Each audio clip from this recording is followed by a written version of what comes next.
Coming up on OwlSports Update, we have overtime games on the court and preseason rankings for Temple lacrosse. Plus, a new face on broad for the men's soccer team. And I'm OwlSports Update's Jake Gable, live at the TU Pavilion. Later in the show, I'll tell you about two of Temple's very own winning awards alongside some Philly greats such as Rob Thompson and Jalen Hurts. For the first time of 2023, OwlSports Update is live and starts right now.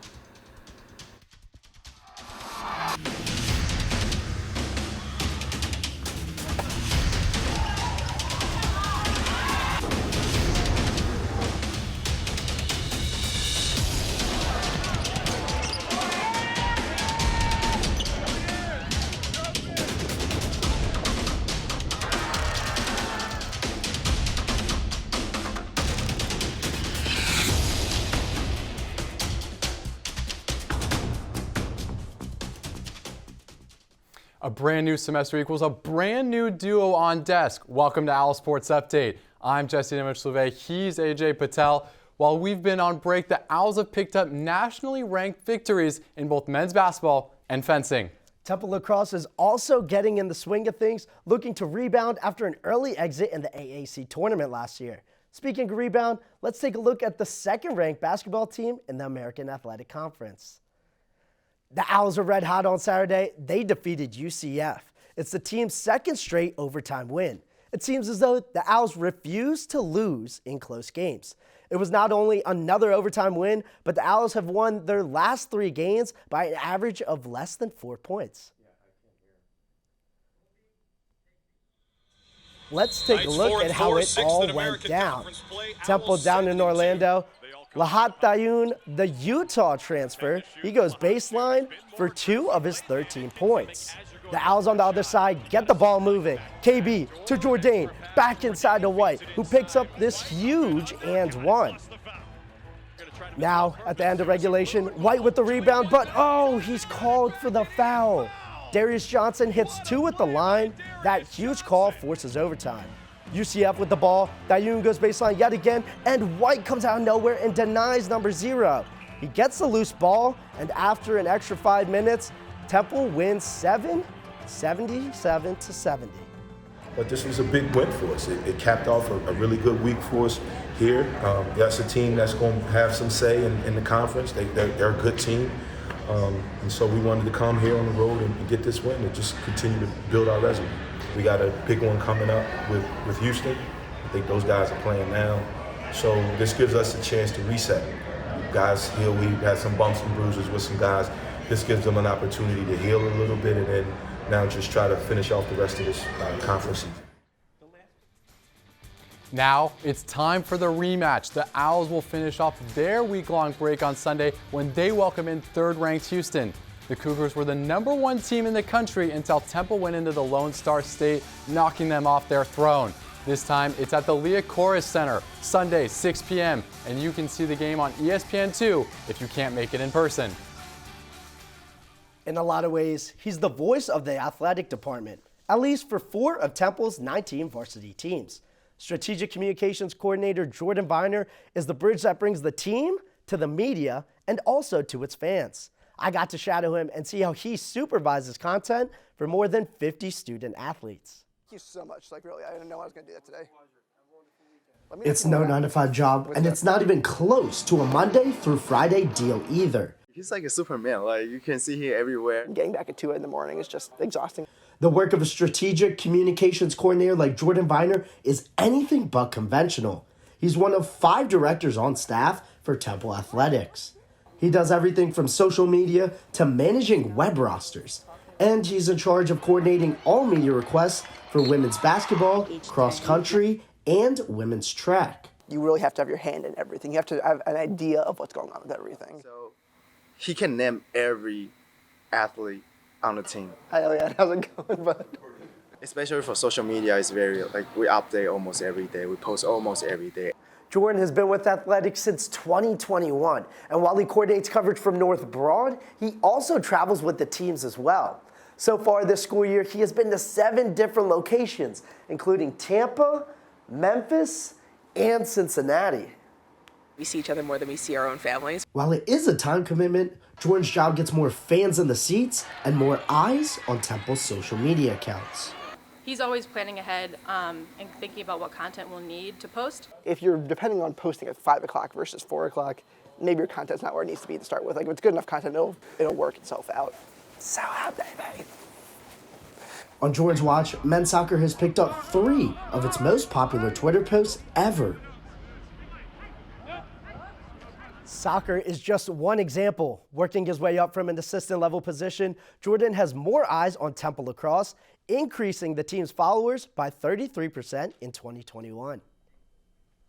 This past week, we saw changes made to the women's basketball lineup, with the Owls having 4 players either leave the team or being told to leave the team. Jaisha Clinton and Nia Gordine were both originally suspended for 1 game for rule violations. They have since been removed. Additionally, graduate Jalen Holmes and freshman Courtney Wilson have now left the team. So here is the shorthanded Owls at home Saturday afternoon, taking on the Golden Knights of UCF.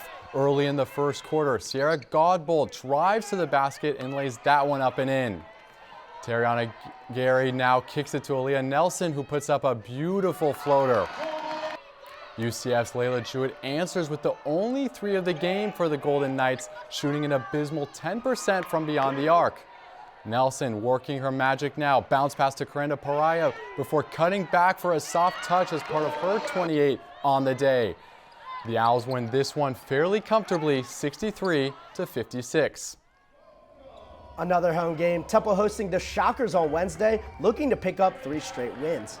The Owls in gray getting the ball moving inside to Enos Piper, playing with a broken nose for an easy left-handed lay-in. That was 2 of the 4. On the defensive end, Piper again getting the block. Aaliyah Nelson picks up the tempo, acts like she's driving, dishes it to Corenda Pereira, who nails a 3. That was a part of a career-high 17 points. Pereira drilling another one. And then another one. And she shot 7 of 9 from the field. The Owls come out on top 72-59.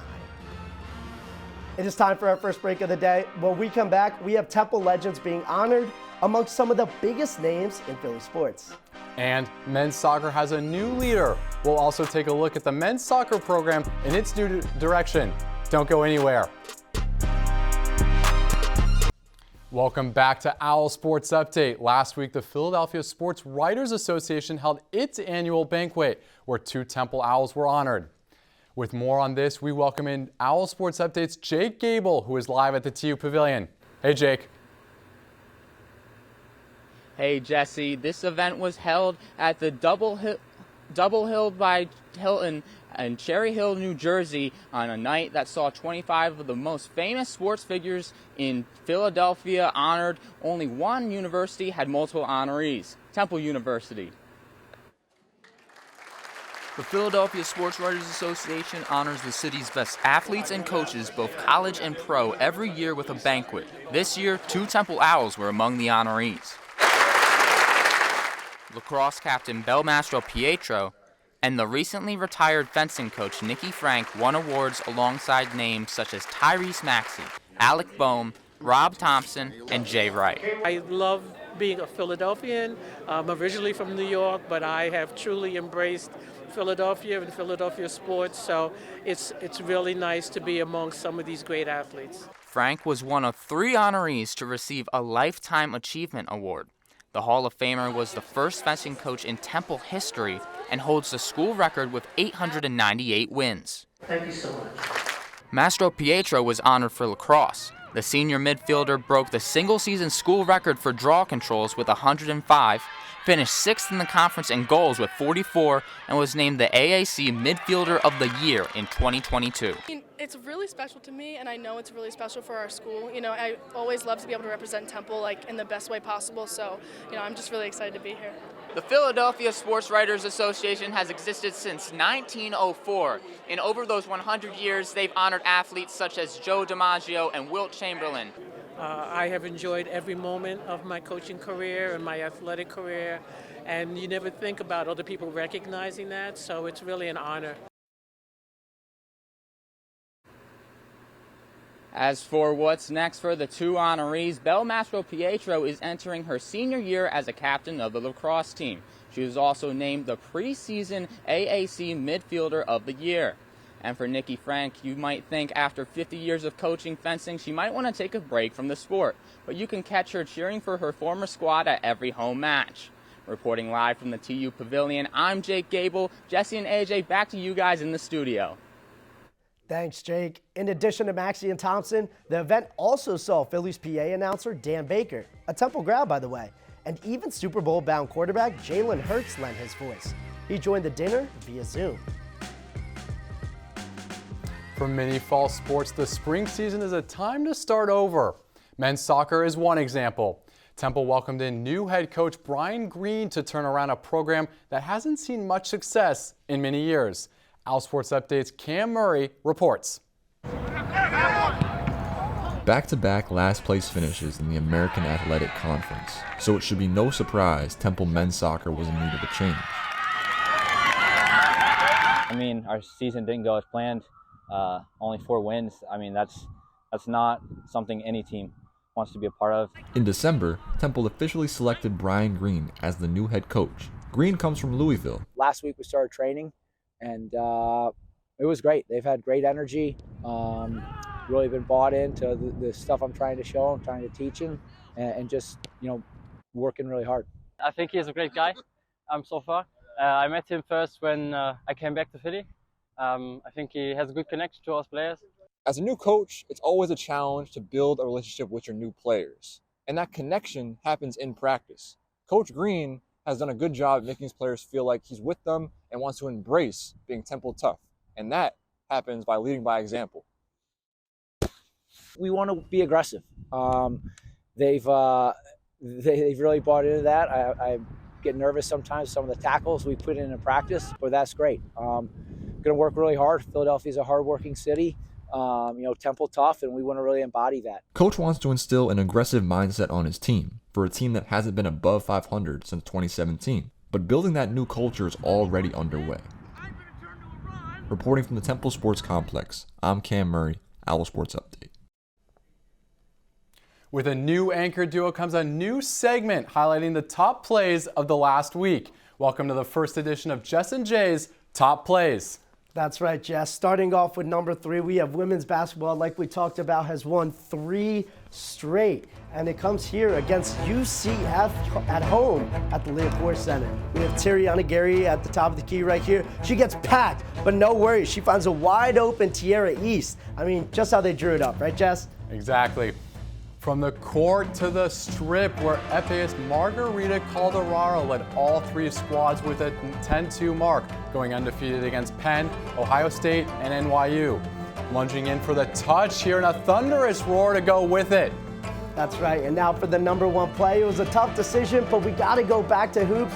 Now on the men's side, down in Orlando, we have Jaleel White coming out of nowhere and packing the defender. Now we have KB on the other side, who picks up the fast break and slams it down. And a dunk to end our first installment of our plays of the week. Break time. Don't touch that remote. On the other side, we'll look at Bonnie Rosen's squad and how the Owls are shaping up before the season. A lax preview when we come back when OwlSports Update returns. Welcome back. The lacrosse season starts on Saturday, and the Owls are picked to finish in the middle of the pack. That's 4th in the 7-team conference for Bonnie Rosen's squad. The defending champs Florida is picked to finish at the top, with JMU right below them. Belle Mastro-Pietro is expected to be one of the best players in the conference, as she's AAC's preseason player of the year. OwlSports Update's Tatiana Harris previews the season. It's been 9 months, and the Owls are finally ready to put the heartbreak of 2022 behind them. The goal to send us to overtime and the game winner in overtime. Temple's overtime loss to Vanderbilt in the AAC semifinals ended their season early. And now in February, the team is just days away from the sequel. The Owls ended last season with an 11-6 overall record and a 4-1 in conference. You know, I think 11-6 is a very good record, and we played a lot of good teams, but I think our team this year has a lot of, you know, we have 11 freshmen coming in, so we have a lot of talent that we have on our bench, and I just think we'll be able to perform a lot better, hopefully have a better record. And it starts with Belle Mastropietro, the AAC's Midfielder of the Year in 2022. Another strong player is Maeve Tobin, a second-team all-conference player who chipped in 13 goals last season, and add this experience to a large freshman class, and the Owls feel like it's time to take one more step. I think we have a really good freshman class. It's 10 girls, so they're going to be young. We have a lot of young girls coming in, as well as our sophomores and juniors, but we have a lot of young potential. The trip back to the AAC tournament starts Saturday with an exhibition game versus Lehigh before the Owls really get going against Vermont. Reporting from the Temple Sports Complex, this has been Tatiana Harris, Owl Sports Update. Well, that will do it for our first Thursday show of the spring. On Tuesday, courts in session. We'll have the recap of the highly anticipated rematch against Houston. That's right. Join us next Thursday for another new anchor duo. Meg Doyle and Matt Rainier will be on the desk for Owl Sports Update next week. Until then, he's Jesse Louvet. I'm Ajay Patel. Have a wonderful weekend.